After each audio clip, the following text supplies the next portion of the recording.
Frère Gola, Azagan artiste, Frère Gola, artiste, Bani Soto. J'ai dit la donne à maman présente à Bisso, à Zalina Bisso, à Sénaf Gito.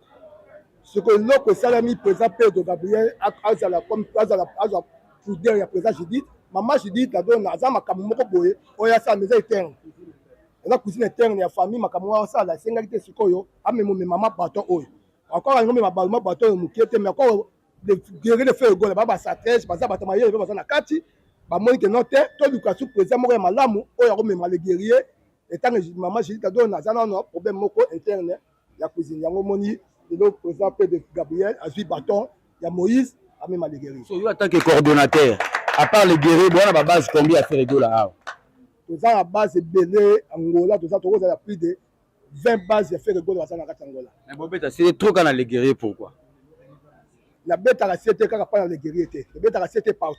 Ndenge za pe bomo la pe mo ekoleka au moins la pe gola sake ba ben sabiso do ben sabino présent zali au moins la pe mo kuna base centrale ben sabino présent zali faire gola aza munene aza or donc diama za mukete diama za batebele baza posa nayi donc bino contrairement ba tumusubino mo ba groupe ba présent ba la mo belé lobi contrairement ba tumususu présent mo bino za mo présent la groupe nyos présent ya base azali présent ya faire gola bobimangola a obima kala mingi te ko za pe mo super de faire Gabriel comme le présent faire gola ngai cordon alingaka nini président oyo akokamba bagolo so ya ngola aza na motema ya bopapa motema bomba voilà liboso lokola présidente aza gauloise aza guerrieuse mais azopema mpona baactivité ya ye personnel mais aza mpena guerrieuse gaulois ya makila azali donc ngai na ye na mandat na kosala nango soki bagola bakosepelanga na continue na ndenge na kosala baotika nga na travailler mais nayebi ke na travailler ma moto eleka bien mpona amour oyo nazalaki mpona papa mpona tous les gaulois nyonso to ya ngola donc nanasi eloko oyo eloko oyo guerrier asala na ya te nayasi te donc elakisaki no nazalaka kopesa ngoli te nasola na mb soki mwana abotami sika il faut papa sa nazwa mwana wana asomelaki selelaki asome ntango mwana kokola kote classe papa otika mwana omokelasi ye moko donc les guerriers ont déjà ebotama mwana kola donc soki groupe moko ebotami sika nakozala nini tozala place wana mpo kolakisa bango nde batambolaka oza kosoutenir bango ntango bamona ko makasi otiki bango okeluka su groupe mosusu lokola ma présidente Gilles Ladona apemi moke mpona baraison ya makambo ya osala yango nazwi relève wana mpona guide na kuma mama oyo ekende liboso mpona baere papa eve mpe ekende liboso eza bon. Ok, merci président. Na amour nazalaka nango papa mpona papa eve yango emotive nga mpona nakamba base oyo ya guerrier de fer oyo d'Angola. Alors ngai naza fanatique ya papa eve depuis nzembo ya vita imana depuis la maison mère. Depuis la maison mère.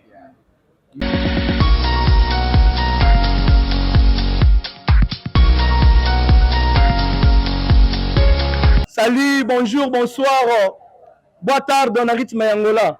Bote na biso nyonso. Ok, merci beaucoup. Je suis Toisi Congolo, le messie de la presse. Avec le réel plaisir, le guerrier de Fer et Gola ont pensé sur cette organisation de réunir la famille gauloise pour donner l'honneur sur l'organisation et les structures.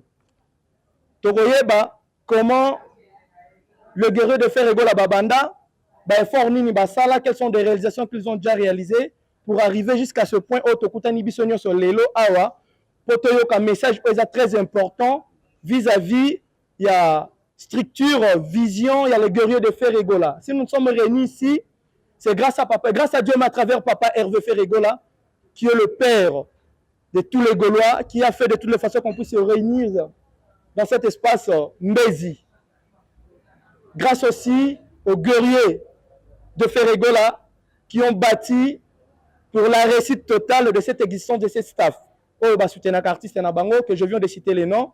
Alors, je vous présente les honorables, pour moi c'est ce que moi je peux dire, les notables qui sont là présents, qui représentent les guerriers de Fer et Gola et qui représentent l'artiste Fer et Gola. Je vais commencer par le cordon Moussambaki, qui est présent avec nous, président Moussa. Cordon Moussa, je vous en prie de s'élever, que les gens peuvent vous voir. Bato Baza Libana va comprendre que vous êtes là. Il est là, que le Télé Maboko. Il est le coordinateur général. Tout ce qui se passe en Angola, sans le cordon Moussa, ça ne peut pas arriver chez Papa Hervé. Merci beaucoup. Vous pouvez s'asseoir, monsieur Moussa. Alors, accompagné avec le président Gabriel, Pedro, je vous en prie de se lever, cher honorable. Le président Gabriel, Pedro, vous pouvez s'asseoir. Et nous avions encore l'un des piliers, c'est quelqu'un qui fait du bien à chaque moment. Il a accompagné tout près du coordinateur Moussa. C'est un héros dans l'ombre. Il n'apparaît pas toujours à n'importe quel moment. Lova Lova. Merci pour votre présence, Lova.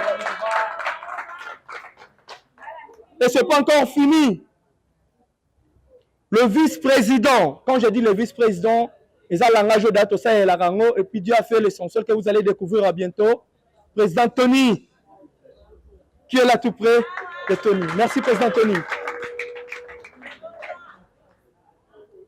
Et quelqu'un, il est le fondateur, l'un de pierre de cette grande vision des guerriers. MB. MB. Merci. Il est là, le fondateur du guerrier. Voilà. Et ils ne sont pas seuls, la communauté est si grand. Ben pour gagner le temps, on ne peut pas présenter tout le monde. Pour gagner le temps, tu as dit que tu as autant à Bakombo, le guerrier de faire les groupes Oyo et Oumeli. Mais avant tout, Bandato, comme un objectif Nabiso, je prends le temps qu'on puisse comprendre l'histoire vraie de cette grande organisation, de cette grande staff qui soutient toujours l'artiste Ferregola à chaque moment, encore et toujours pour le temps indéfini. C'est ce que moi je pourrais dire. Bato Bazar Baroki Koleka. Mais vision et puis idéologie là pour le temps indéfini. Alors, ce n'est pas juste à ma charge, je vais appeler Guichet Landoma qui va nous faire plaisir à citer un peu toute une petite histoire courte du guerrier de Ferregola, Toyeb existence Nango Zalaki quand, combien de temps déjà au Basali, et puis vision yango, et comme ma biso wapi, le lopeto sangani pour Natina Nini. Je vais vous aider, ma concert, Nassim Belaoka à micro pour Batouba Landa biso. Ok, on peut continuer. Merci, Votard. Moi, je suis Guichet Landamo, la femme du maître, la tigresse de la presse, guerrier gauloise ya Makila, Nakata Makila. Voilà. Or que nyonso na si confrère nanga toasi Congolo asi à lobi yango, to asunelo to lobate présentation ezali suscité. Awa tonto beta lisolo ya base des guerriers de Ferregola. Base des guerriers de Ferregola est créée en 2015. En 2015, base des guerriers de Ferregola est créée. Et pas il y a certains hommes, hein, mobile il y a soin, MB, à produire pour MB. Vous mettez la MB Maboko. Ouais, depuis Wanati Lelo 2015 à 2025, base des guerriers de Ferregola est ça déjà 10 ans. 10 ans d'existence. Donc, et ça li pendant Moussala na yango. Nako sala Moussala na yango, ba président pe baleki ebele. Une affaire, il y a 4 présidents baleki awa, otokoma Lelo na mokonzi Pedro Gabriel. Tozana Mike Base, Mike Base, Tonton Lumbi, yepa leka kiawa, tozana Claude Lukebakweno, yepa leka kiawa, tozana Judith Zadona oyo auti kotika biso kalate na liwate, auti kotika poste oyo kalate potokoma esika oyo tozali lelo. Vraiment, topesi merci na baunion so bazali awa tonto banda siko histoire na biso ya base des guerriers de Ferregola. Et puis boye ba nini oyo to vandeli awa lelo oto sangsi ba cordon musamba ki lito ipeli so mokonzi jete sali vraiment na pesi bino nyonso mbote boa kitoko makasi surtout président na Pedro Gabriel wa kitoko makasi vraiment na sepe na bino nyonso bana na biso ba chouchou na biso ngeli na bino mingi na pesi Olga hein présence nous ça va vraiment tozo kende molo hein eza place à batu moi malembe te moi mbangu mukie po tozonga esi kotelemisa mutu moko na moko atelema pena po batu bayeba po ya cop na biso. OK. Toazi Congolo na si toko continuer musala na biso. Merci beaucoup pour l'information Guichet Landoma. Et donc c'est sûr et certain que toutes personnes qui sont ici sont au courant de tout et on peut déjà gagner le temps. L'objectif maire qui nous a réunis, le guerrier de Ferregola, on pensait qu'il puisse avoir encore quelqu'un dans la tête de l'organisation. C'est l'une des raisons qui nous a poussé d'être là présent. Et aujourd'hui, messieurs, dames, nous avions cette grande orgueil de vous dire que le guerrier de Ferregola ont encore reçu le nouveau président qui va gérer l'institution et l'organisation de tout guerrier de Ferregola en Angola. Kobanana Luanda jusqu'au fond. Donc, des cabines d'Akounene, c'est que Luanda toza centre. Tu redécouvrir awa, et ça raison, et ça biso toya, to sangana, va présenter officiellement président Rosana Liloba, à s'adresser, na ba guerrier nyonso, au baza ensemble, on a événement, puis ba rota la biso partout, baza à l'extérieur comme à l'intérieur, mais ils ne sont pas présents. Nakati ya événement de toza awa, toza réunis. Et puis le cordon Moussa. Pour moi, je mérite qu'on puisse commencer Torozwa Liloba, il y a cordon Moussa, Poto Fongwama, tout ça la présentation générale et toi atteindre objectif pour gagner le temps. Mes respects, le coordinateur Moussa, juste on vous donne le temps de s'exprimer face aux guerriers de le padre Papa Hervé. Un message pour tous les guerriers qui sont à l'intérieur comme à l'extérieur, le coordinateur général de tous les Gaulois. À vous la parole. Je vous aide un peu à saisir le micro. Botard. Il y a le bosso dans la félicité, Gaulois, les guerriers, surtout Bazaliawa. La présidente, merci à Mingi, la soutien au bossa, la pona Papa Hervé. Il y a le bosso, merci à Mingi. Président Sinangé Awa. Naza coordinateur ya Angola mobimba ya Gola mobimba ya Angola. Naza cordon, il y a les guerriers de Ferregola, Naza cordon, il y a Bassanta, Naza cordon, il y a Gola sacré, dans tous les Gola au Angola, Naza coordinateur na bango. Mais chaque groupe a un présent na bango. On a mis le naye awa pona au lakisa, au monisa, ba Gaulois.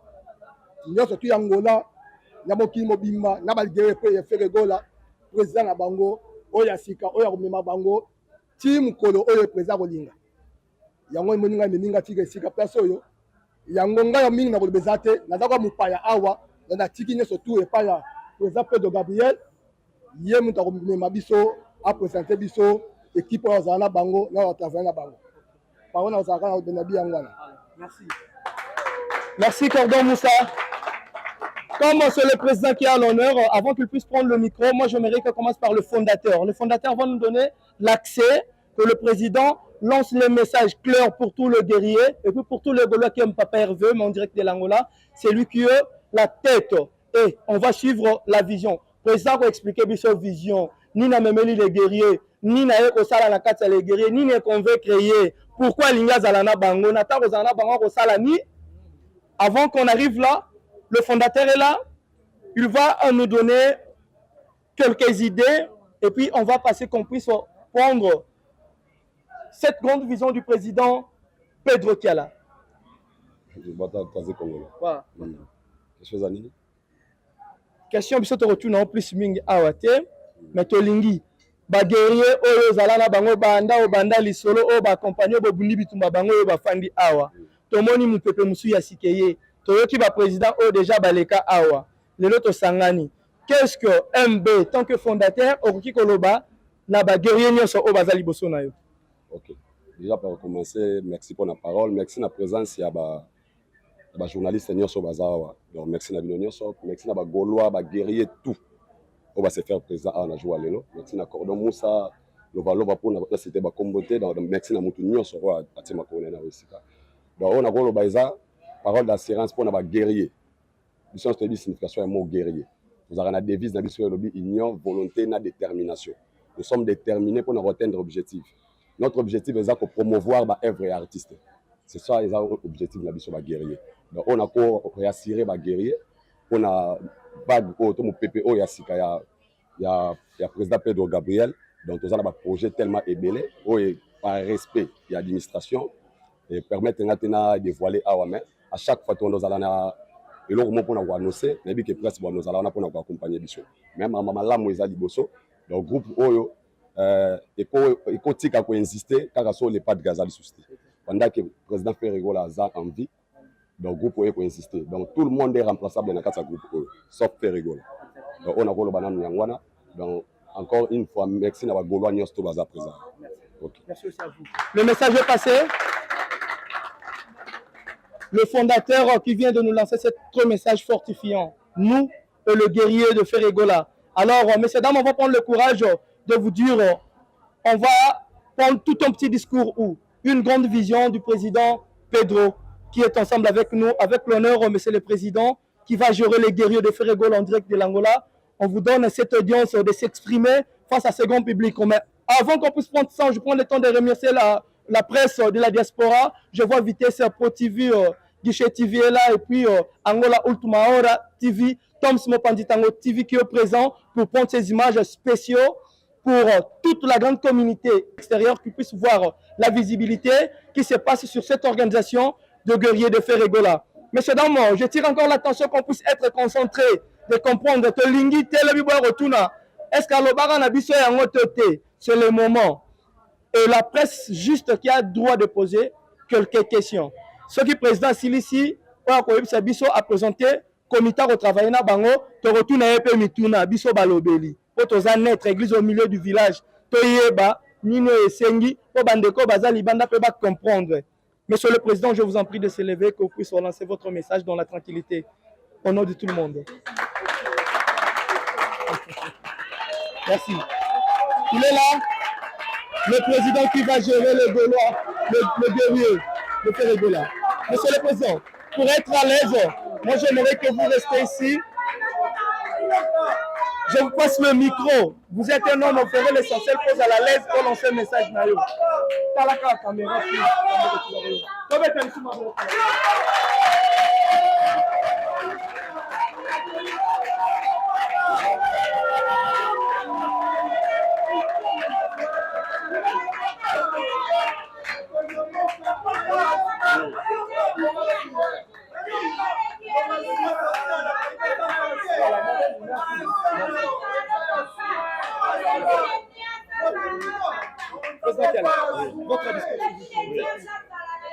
Merci. Boa tarde, bonjour pour la bisognance. Na sepeli makali pour la présence ya bagola baye pasi na pisika oyo. Na sepeli pour na bagrier so baye pour na pasi oyo. Na sepeli pour na présence ya cordon aye pasi na pasi oyo. Na miselo balova. Oza pour na retomber ba eve ya papa évêque ne liboso. Oza pour na repousser misela papa évêque ne liboso. yango wana esengeli ke tozala place oyo biso nyonso tosangana awa biso nyonso mpona koteka baevre ya papa herve toza na baprojet ebele makasi mpenza alors todevele baprojet nyonso awa te mais toza na baprojet ebele tokosala oyo mpona kopusa baevre ya papa herve ekele liboso asepeli makasi na ndenge nyonso aye place oyo en tout cas na kopesa mpe mikro mpa ya miselo valoba mpe aza wana présent ye pe osana lobaloba mpona papa Hervé Ferrégol. Merci beaucoup. Le message est passé. Merci. Merci président pour ce grand message fortifiant au recul au Fanda. Alors j'espère président le Bibisono Sotoyoki et s'il y aura des questions, le guerrier de Ferrégol les a structurés. Oye se diriger au numéro oye na bureau au retourna mais bandeko baza en tant que baza ba guerrier baza la do retourna mituna. Ce qui biso tozala moko motuna totuni ya biso ya presse boponi batuni sato ba kozala mieux placé pardon pour te gagner temps bo retourna question na bino le fondateur Mbela le président est là juste na batwana mibale pona makambo tali évolution il y a groupe Nabino le guerrier de Ferrégol toyokani malamu. Alors avant de regarder la question tozala secrétaire général qui guide de l'Egola, le Valova qui est là, je vous avais déjà présenté les secs. Il a quelque chose à nous dire. Message. Ouais, bonjour tous les Gaulois, bonjour les guerriers, messieurs et madame, chers invités. Moi, je suis Mister Lovalova, le secrétaire des Gaulois d'Angola. Donc, le message est juste qu'on reste toujours unis. On continue toujours sur le même objectif que appuyer notre leader, notre artiste. C'est la raison pour laquelle on est tous là, d'ailleurs. Donc, on reste toujours concentré sur le but de notre lutte, qui est appuyer notre artiste. Donc, aujourd'hui, on est là pour présenter notre président de guerrier, qui est une de nos bases solides ici en Angola, qui appuie ardument, fortement, donc avec toute la force possible, notre artiste. Donc, on est tous contents d'avoir un nouveau président des guerriers. En tout cas, vraiment, félicitations encore une fois, notre président. J'espère que tu vas a amené ce bateau au bon port, comme dit notre leader, qui est le roi de la rumba qui amène au bon port. Donc, nous aussi, les Gaulois, on est comme ça, que ce soit les Gaulois, les guerriers, les autres, tous ceux qui aiment la bonne musique, les mélomanes. Donc, on est tous derrière Papa Hervé. Je pense que la soirée ou l'après-midi va continuer encore. On a encore beaucoup de choses à annoncer, beaucoup de bonnes nouvelles arriver. Au fur et à mesure comme on va continuer là, les questions, on va donner de bonnes réponses. Je pense que toutes vos questions seront répondues. Merci beaucoup. On vous remercie, monsieur le secrétaire. On ne pourrait pas passer dans des questionnaires sans pourtant parler, prendre les impressions ou quelques messages de notre vice-président Tony. Tobetele Maboko et puis tout un message. Il est là. Oui, premièrement, merci pour avoir nous accordé cette opportunité. Et puis, merci à tous les membres de guerriers de Ferregola d'Angola. Parce qu'aujourd'hui, nous avons passé la première étape pour présenter l'administration qui va travailler ensemble de cette année. Premièrement, pour moi, je compte aussi à souhaiter les fructières Mamba de la part de notre président Pedro Gabriel. Je crois que nous avons beaucoup de projets à lancer, mais tout sera déjà bien protégé parce que nous avons aussi des réunions stratégiques que nous allons lancer afin que nous puissions ramener notre opportunité et poussions notre artiste et celui qui est notre autorité morale, le Padre Ferregola. En tout cas, quitte à moi vous remercier. Merci vraiment pour cette opportunité. Un grand merci à vous, le vice-président Tony, qui vient de nous lancer le message fortifiant pour tous les Gaulois et puis précisément aux guerriers de Ferregola. Alors, qu'on puisse déjà passer dans cette étape. Moi, je vais faire ma première question. J'espère que ma conseillère Guichet Landoma va faire encore une question. Nous sommes là aussi avec Tom Semopandi Sango, le Kourou qui est là. Mais moi, je m'aimerais, avant de commencer, je donne cette opportunité à Tom Semopandi Sango, comme j'ai déjà été dans l'initiation. Voilà. Merci beaucoup. Merci beaucoup. Cordon Moussa, Azawana Lovalovaza, secrétaire général. Bon, c'est pas grave. Combien de questions? 2 questions. 2 questions. Voilà. Mabo makasi fona ye parce que tozalali na roi douze na palanga wana tanga osala idéologie namoni président na biso ya sika Gabriel Pedro Gabriel azana namoni Moussa Mbaki cordon kutu ya kala ye makama fera azaka nango na ina tu na bana na cordon lelo namoni la dona Judith azaki présidente azate namoni président Pedro Gabriel à côté. Et ça, na mandat mo botsaka dire mo ezalaka pour que bosala élection botsa mutu te akate mutu asilika longwe azongi. Wana question nanga liboso. Ya mibale. Elo ne sala ke la dona wazaki liboso Jilitsa longwa po botsa président Pedro Gabriel. Wana question ou na pisi na oyo pour répondre. Ya première question ngo tuni ngai totamo na ostati na biso zaka nango. Donc, ceux qui président groupe, on a 5 ans à Bango, même à groupe. Si on a 5 ans, et si on a l'élection, je ne sais pas si on a un groupe négo kende. Mais à la carte, une année. Une année, sur le coquille, groupe on va faire une bango, on va l'élection. Ceux qui ma membre, c'est peine à continuer, à continuer, ça na bango. Vous savez l'élection, vous savez la moyenne de présidente sortante à Zate, n'a pas été surpris à la tête, il faut la peine à remiser ça. Le problème est ça, Nini, Ferregola, Azagan artiste, Ferregola artiste, c'est Bani Soto. J'ai dit la donne à maman présidente Bisso, à Zalina Bisso, à Sénaf Gito. Ce que l'autre salami président Pedro Gabriel, à la pour dire le président Judith, maman Judith, la donne à Zama Kamoko Boye, Oya sa maison éterne. La cousine interne de la famille, ma camarade, ça, la singalité, c'est quoi, à mes maman bâton, encore un homme, ma bâton, qui était, mais encore, de guérir de faire goal, baba sa tête, basa batamaye, basa na kati, ba moi que note, tout du cas, sous président, moi, malamu, oya, même les guerriers, et tant que maman, j'ai dit, t'as donné, ça, non, problème, moko, interne, la cousine, yango moni, le président de Gabriel, a suivi bâton, il y a Moïse, à même les guerriers. So, en tant que coordonnateur, à part les guerriers, bon, la base, combien à faire les goals là? Tous à la base belé Angola, tous à tous à plus de 20 bases de faire de goal dans la Angola. Mais bon, c'est trop quand on a les guerriers, pourquoi? La bête à la CT quand on a les guerriers, la bête à la CT partout. On a des appels pour moi, la paix moi Roleka, au moins la paix Gola Sake pour Ben Sabiso, de Ben Sabino, président Zali. Au moins la paix moi qu'on a base centrale Ben Sabino, président Zali faire de goal à Azam Nene. Ada or, donc diamant za mukie te diamant za bato ebele bazala posa na ye donc bino contrairement bato mosusu bino mwa bagroupe baprésident bala mo ebele olobi contrairement ya bato mosusu oyo président mo bino ozala mo baprésident ya groupe nyonso président ya base azali président ya ofere gola mobima ngola akobima kala mingi te okoza mpe masu mpe de fere gabi ya komde président afere gola ngai cordon alingaka nini président oyo ya kokamba bagolo nyonso ya ngola aza na motema ya bopapa motema bomama donc motema moko na moyeke wi oyo mpenza akomema bana meme ngai naza te même tovoyage ya komema toujours fere gola na motema moko donc nde nabetaka se te neti mb eza mpona flattere te donc même nalali pongi pese mb azali nazalaka sike no makambo eke malamu mingi donc nazala posa azwa président ya malamu to aza te président moko te mpo na mbongo te na mpo na bolingo oyo alingi fere gola.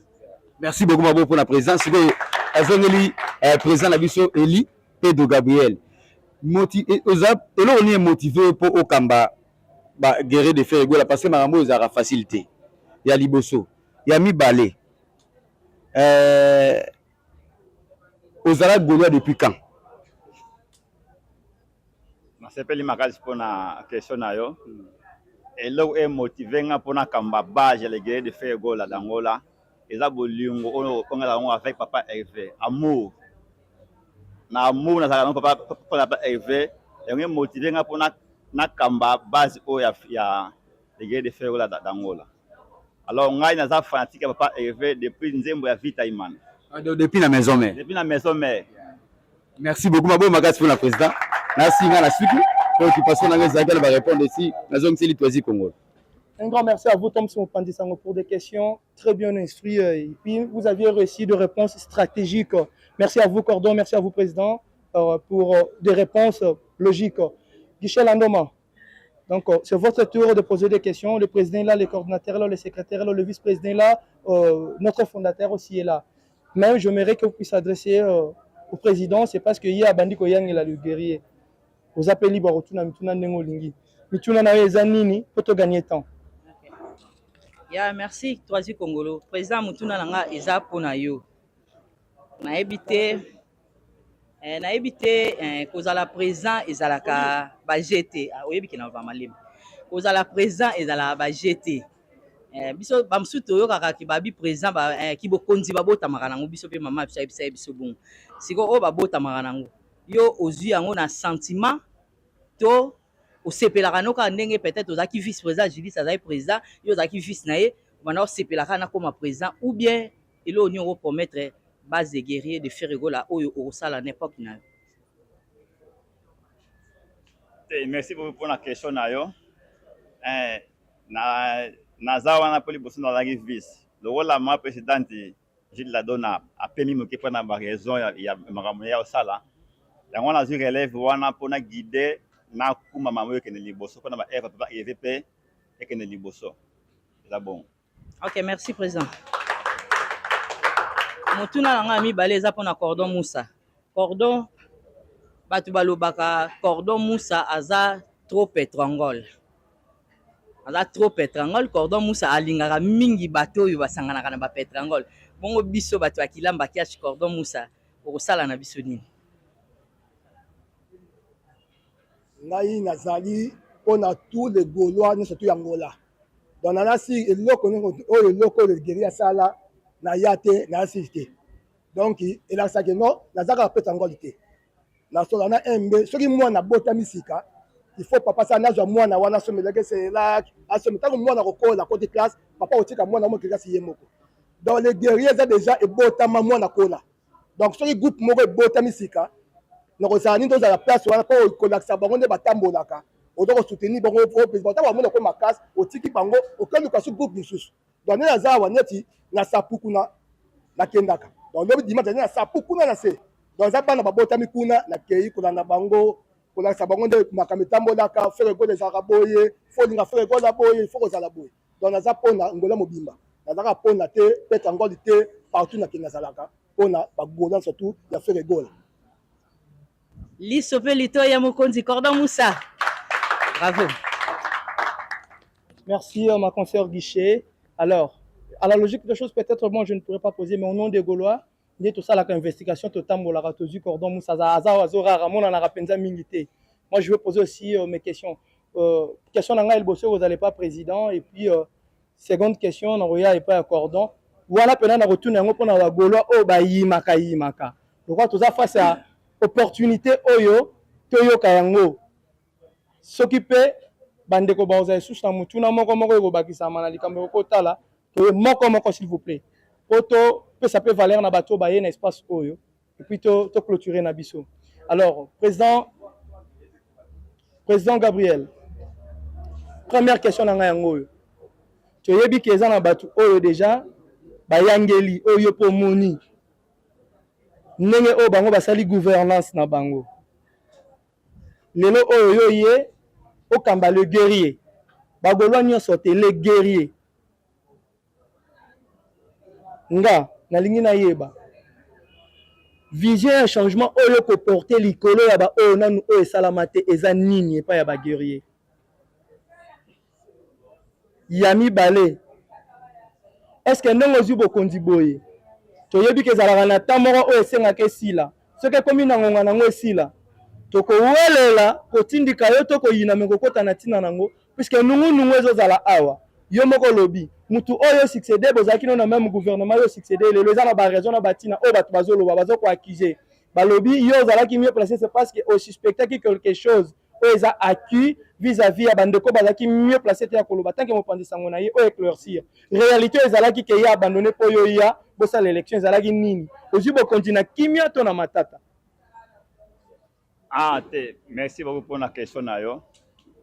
En tout cas na ndenge bokonzi na oyebi nazwi bokonzi na ndenge kimia na ndenge matata te oyo azalaki liboso lokola présidente aza gauloise aza guerrieuse mais azopema mpona baactivité ya ye personnel mais aza mpena guerrieuse gaulois ya makila azali donc ngai na ye na mandat na kosala nango soki bagaulois bakosepelanga na continue na ndenge na kosala bakotikanga na travailler mais nayebi ke na kotravailler makambo te eleka bien mpona amour oyo nazalanga mpona papa Hervé c'est un peu ça vision libanga ya sika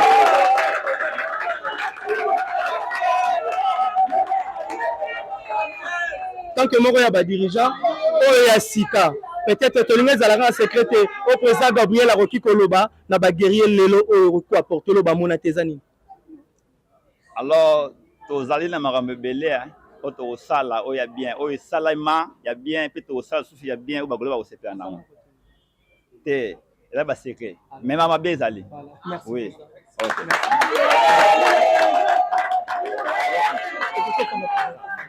Alors question na nga monsieur Zana Cordon Moussambaka avec le respect mon coordinateur bagolo nyonso ya ngola babundaka bagolo nyonso ya Luanda et puis de cabine kunene basalaka ba effort to monaka oyebi bango ya liboso na lingi na yeba est-ce que likambo yo ko sala lelo pa le guerrier président Bimo ko participer so sala ngo pe na ba groupe mususu première mutuna et puis deuxième question na ngezali qu'est-ce qui fait que bagolois o basalaka ba effort ya papa Hervé Angola bazalaka dédicacé mukie ko le kandidat to monaka pe batu mususu ba soutenaka ba artiste yo za coordinateur est-ce que ko yebisa biso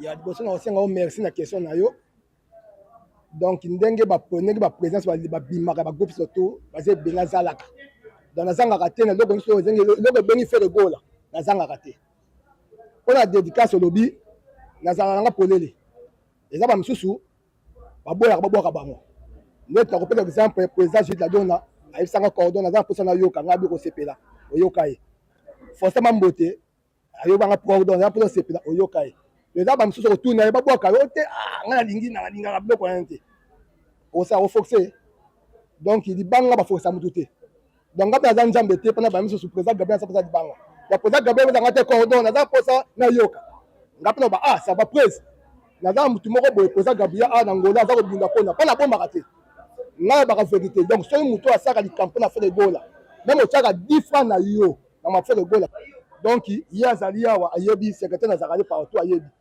donc ye ndenge osala mafere gola nasaki yo okolia place mona mokonzi okotama na mokonzi bokosola mokonzi amonaki yango atamboli mpe na ye balie place mo bakanisi bafoto donc ndenge aza bakuta mpe Kinshasa atene mpa mokonzi na bova donc ngai azala ngai bato Moïse donc soki oza bien na fere na ofungoli nzela oke na yo donc nakangaka te nazanga mna donc bato na fungola tikaka polele Voilà, merci. La réponse est claire. Alors, comme il a besoin pratiquement déjà dans le souk, mais tu aussi les sabons notés. Tu rejoins ça, moi, malheureusement, lequel sous ce pas fondateur. Et puis, Guichet Lando m'a remercié de soutenir P. Au bazar, ah, ici, là, ouais, ici, là, on a une administration et à base de guerriers de faire les amounènes. Et nous avons besoin de vendre les assoukati.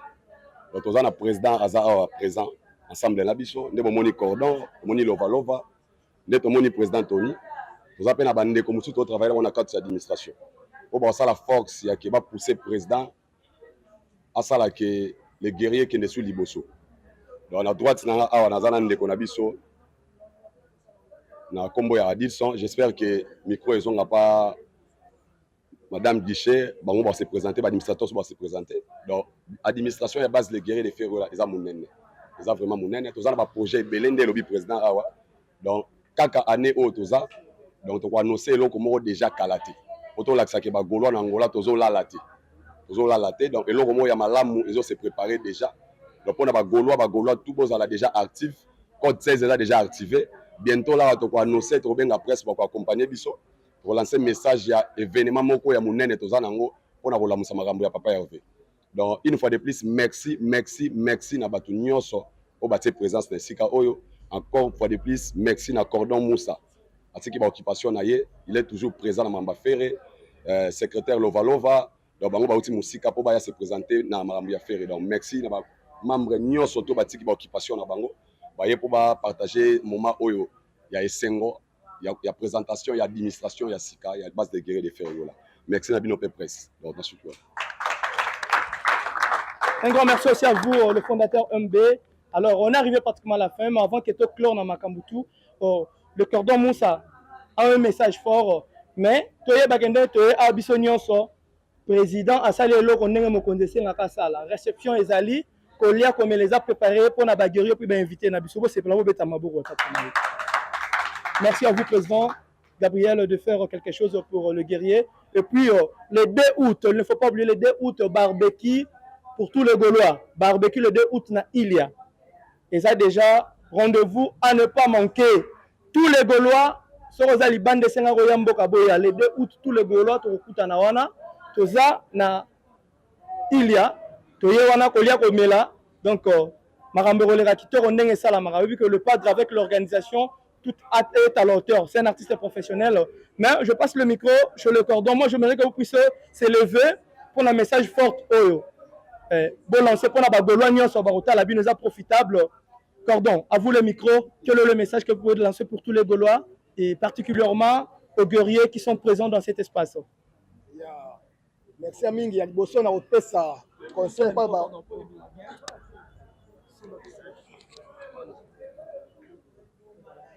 la repesa ba les guerriers il do balanga cordon zali que non ba les guerriers la pesta tikeli bino bolingo respect on a tikeli bino yango wana obo ma groupe la bino naza mbongo opesa bino te naza nini na opesa bino te conseil na tikeli bino kaka yango wana bolingo respect bolongo la kisongi songi pona bokende musika en plus pour soutenir Eza Gabriel beaucoup de choses pour soutenir bo pesa ba mi continue bino wazali boso bakama bino respect na mingi na osenga bolingo bocha bolingo kwa eloko na bino biloko na biso base na biso ekende musika na donc yebisa tous les bases ya faire gola ngola mobimba le 2 août tozana barbecue na Ilia. Donc le 2 août tozana barbecue na Ilia, donc tous les Gaulois tozana kuna na Ilia. Donc message on a pesa bino wana na lingaka bino mingi na lingaka bino très fort très mingi. Donc bon continuer à soutenir toujours artiste so faire gola de bo soutenir ka présence ya munene faire gola. Donc na minute on les aboye artiste so faire gola boyebi azala concert le 7 juin.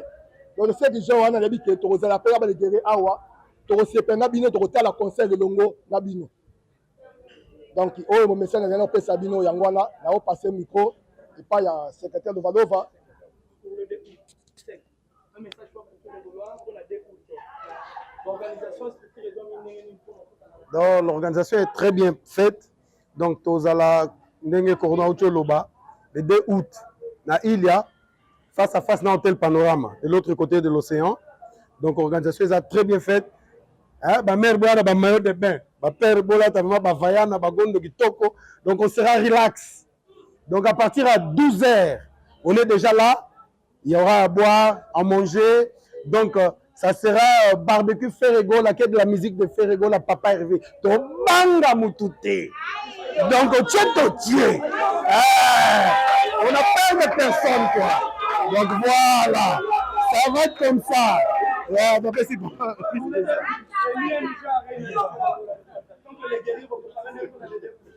Oui, merci. Je crois que le 2 août, il y aura l'organisation qui va se passer bien à Ilia. Donc, venez nombrer tous les guerriers, tous les Gaulois. Nous serons là. Et puis, il y aura aussi l'organisation le 7 juin. Nous serons ensemble pour suivre cet événement qui est comme une grande fête que nous allons fêter ensemble avec tous les Gaulois de l'Angola, partout que nous sommes. Venez, nous serons là. On va lancer là où il y aura l'événement. Date le 7 juin, nous serons ici. En tout cas, le message est déjà bien capté et déjà bien passé. Donc, le 2 août, nous tous à Ilia. Merci beaucoup. Pendant le 7 juin, nous avons le concert en streaming.